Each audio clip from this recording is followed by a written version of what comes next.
Hey student, this is another grammar in use lesson in which I'm going to show you the difference between direct and indirect questions and how to use them in conversations in English anywhere, anytime. Hey there, I'm Teacher Prix and I'm going to help you talk to anyone, anywhere, anytime in English.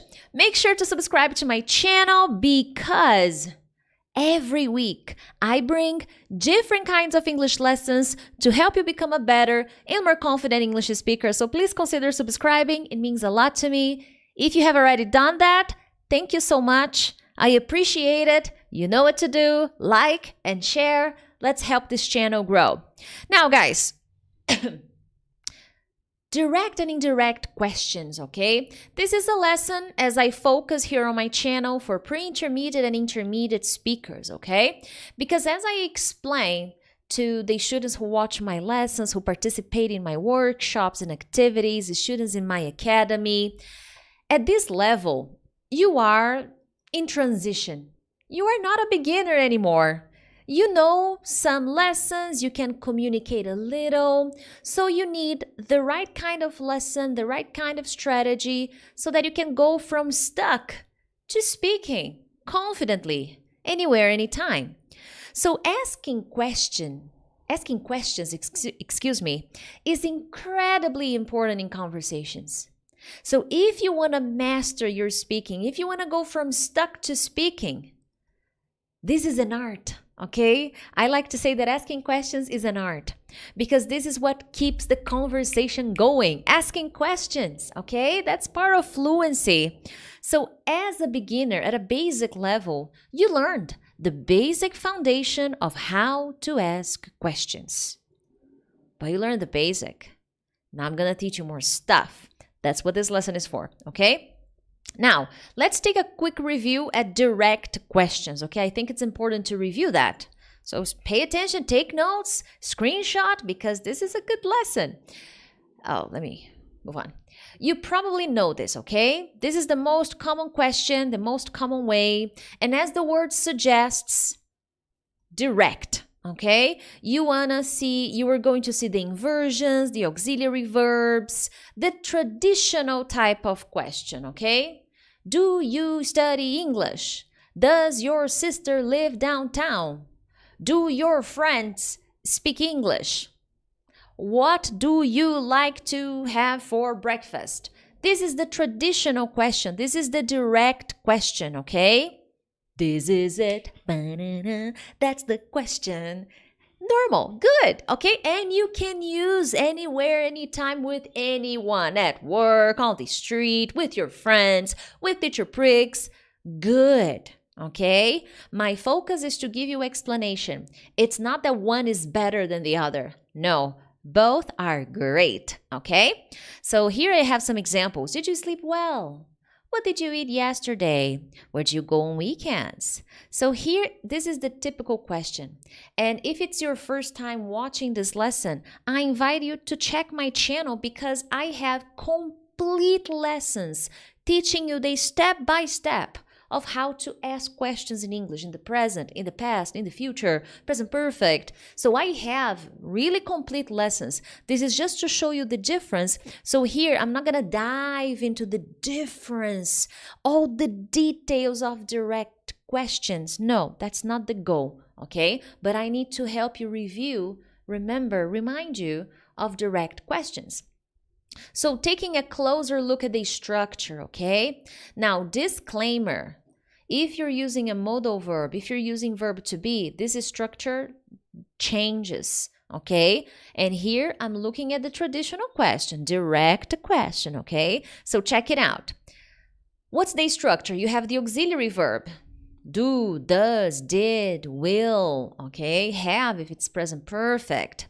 Then we have subject, the pronoun, okay, the person, the teacher, the school, the animal, the door, okay?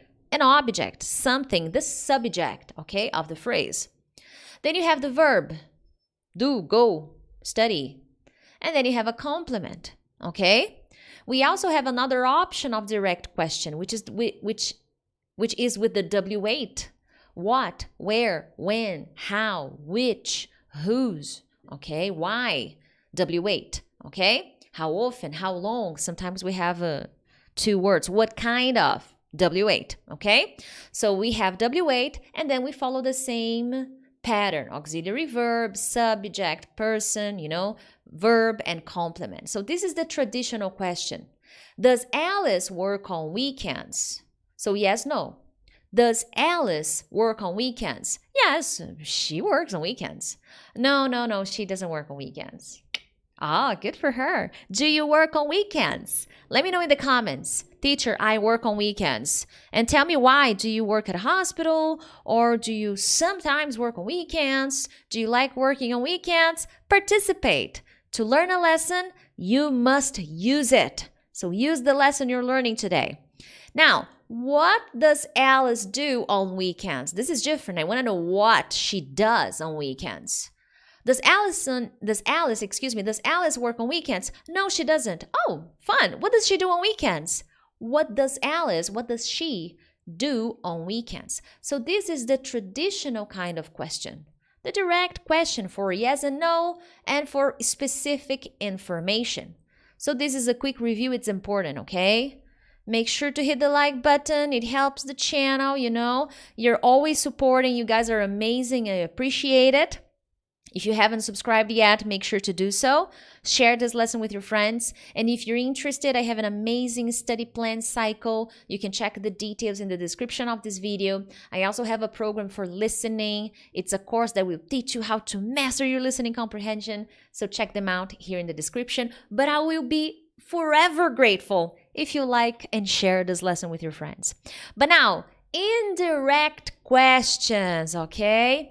Here we have 2 types. The same thing, yes and no, and specific questions. We continue with the same strategy, okay? Yes or no, do you like? What do you like? It's the same idea. Of course, there will be changes, okay?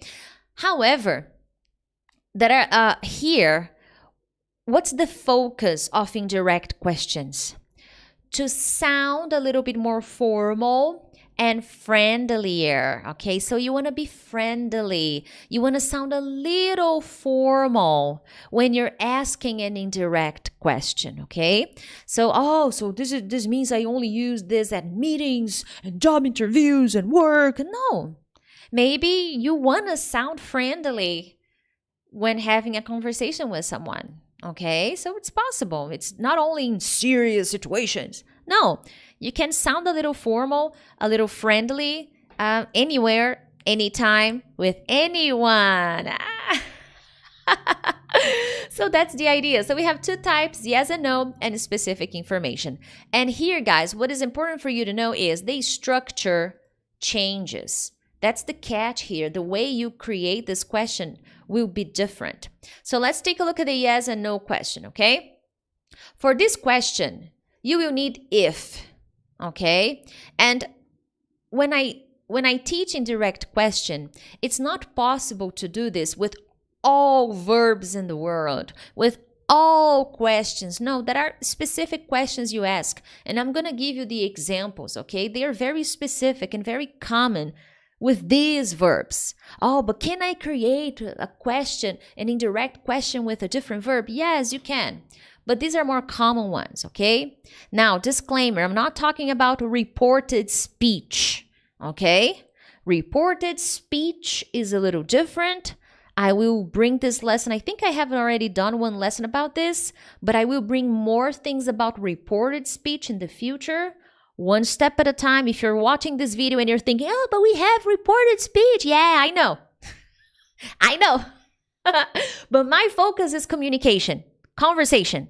And when I use indirect questions in conversations, these are the most common ones, and I'll show you, okay? So yes and no.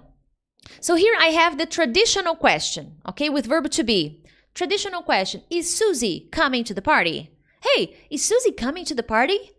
Direct question, okay, but with verb to be. I'm using present continuous. Now, indirect question. Most of the times I'm going to use do you know? Do you know if? Do you have any idea if? Can you tell me if? Okay? These are the common ones. This is how you typically start an indirect question in a conversation. Hey, Peter, do you know if Susie is coming to the party? That's why I'm telling you, this is the structure you follow. Do you know if? Do you know if? And then the rest of the phrase will be affirmative or negative style. So Susie is coming to the party. Affirmative. Susie's coming to the party. But now I want to ask this in a normal way, direct. Hey, is Susie coming to the party? Inversion, the traditional way. Is Susie coming to the party? Indirect question. Do you know if Susie is coming to the party? I maintain the affirmative style, okay? Because it's an indirect question. This is the big change here.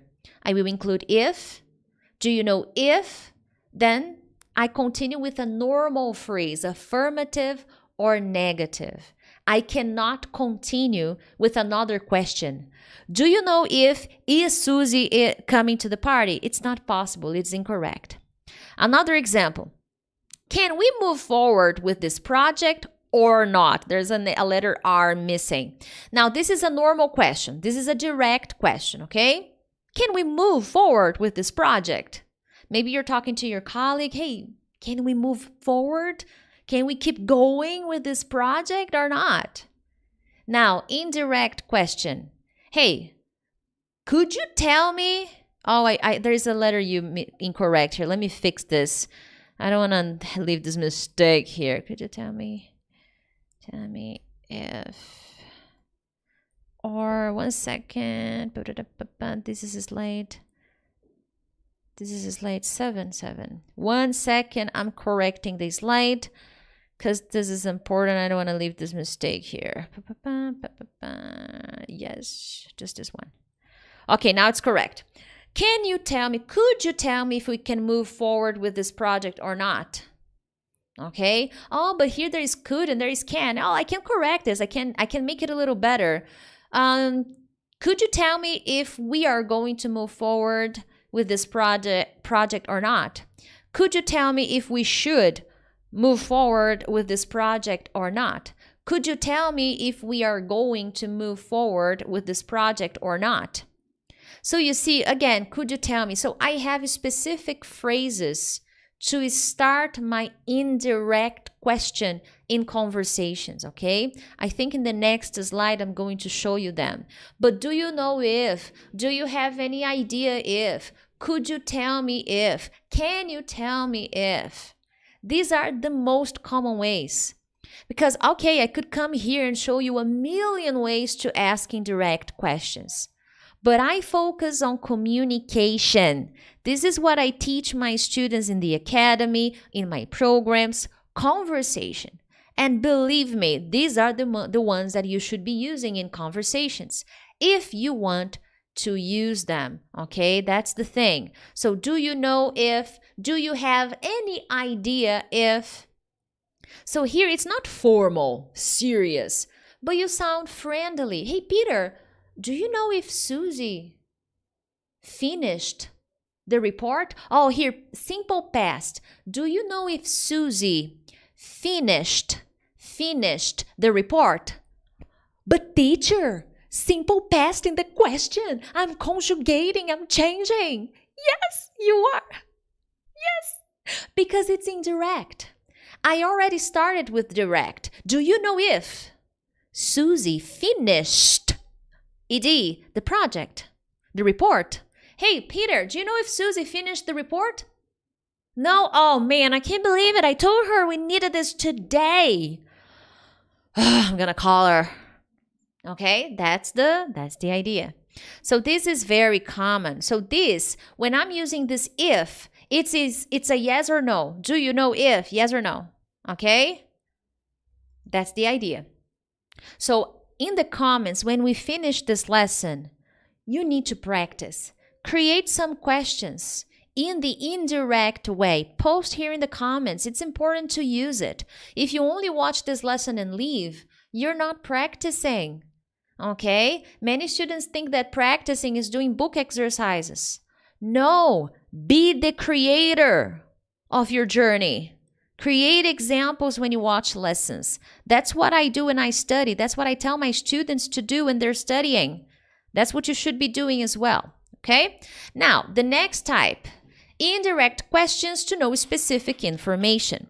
Now, this type of question is when I want to know what, when I want to know when, W8, okay? But indirectly. So I want to know who, I want to know what, I want to know why, I want to know what, when, where, which, you name it, specific information. Now, you have to make the question. And again, I have the formula. Could you tell me? Do you know? Do you have any idea? Would you mind? Very common ways to start an indirect question. So let's take a look at the examples. Now, before I give you the examples, as I mentioned before, the biggest difference here is the rest of the question is maintained as if it were affirmative or negative. So I start with these questions. Could you tell me? Do you know? Would you mind? Do you have any idea?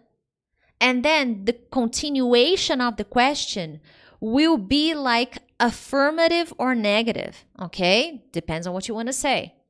That's very important. So any conjugation must happen in this kind of question. No, do, does. No, okay? Do you know where does she live? No. You cannot use auxiliary verbs in the second part. In this first part, can you tell me? Do you know? Yes, fine. But in the second part, the continuation is indirect. You will make all the necessary conjugations and changes, okay? No inversions anymore. Take a look. Can you tell me where you left my phone? So here, left is the past of leave. I conjugate it. Okay, it's indirect question. Hey, can you tell me where you left my phone? I don't know. Well, but I gave you my phone. You were using my phone. Can you tell me where you left my phone? So this is an indirect question, okay? Do you know? Do you know what? Oh, do you know when Andrew, not Andrea, I meant Andrew. Do you know when Andrew is coming back? Do you know when Andrew is coming back? So Andrew is coming back. Do you know when Andrew is coming back? If I asked a direct question, I would say, when is Andrew coming back? But here is an indirect question.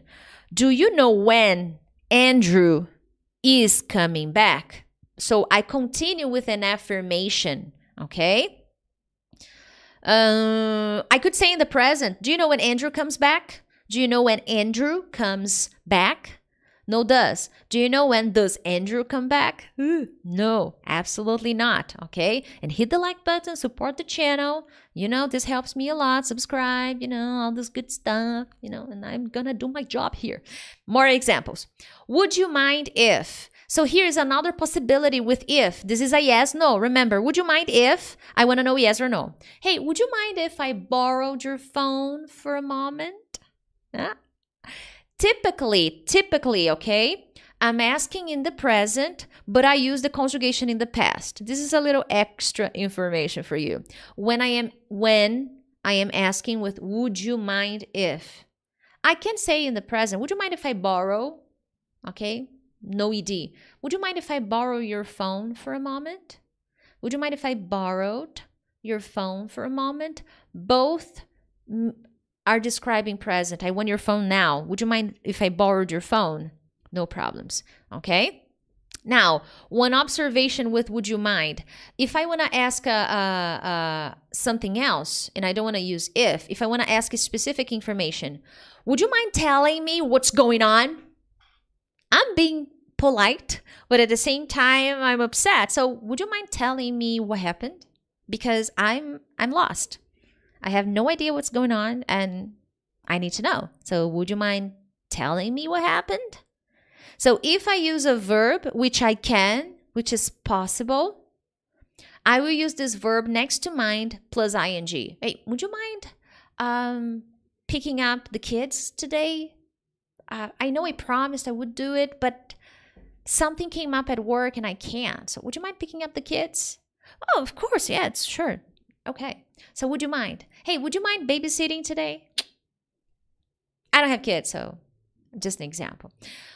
Do you have any idea what time the meeting starts? So see conjugation again. Do you have any idea what time the meeting starts? So no, what time does the meeting start? This is direct. And here, I don't need that. Okay, I make all the changes that are necessary. And these words, the beginning in red, is what you should use with indirect questions. Oh, but I saw more options in the book. Wonderful. Focus on this. You don't need to know everything. You need to know communication. That's my goal with this grammar lesson, to give you tools to communicate more efficiently so that you can go from stuck to speaking, okay? And finally, a common mistake is the position of subject and verb, pronoun and verb. So when I am asking an indirect question, for example, can you tell me what time is it? I'm using direct twice. I can't. What time is it? Direct. Can you tell me what time it is? Can you tell me, where is Susie? No. Can you tell me where Susie is? Because it's indirect. So the position is used as if it were an affirmative sentence or negative sentence. So this is the most common mistake students make when using indirect questions.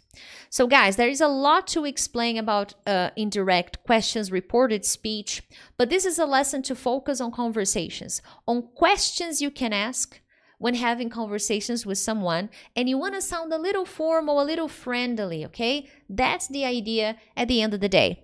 If you enjoyed this lesson, make sure to participate, subscribe to my channel, share this video with someone. When you share, you make YouTube understand that my channel is good, and it gives me the motivation to come back here another day to bring you another lesson. As I told you, to learn a lesson, you must use it. So post a comment here, post your example in the comments, but other than that, I'll see you in the next one. Bye-bye.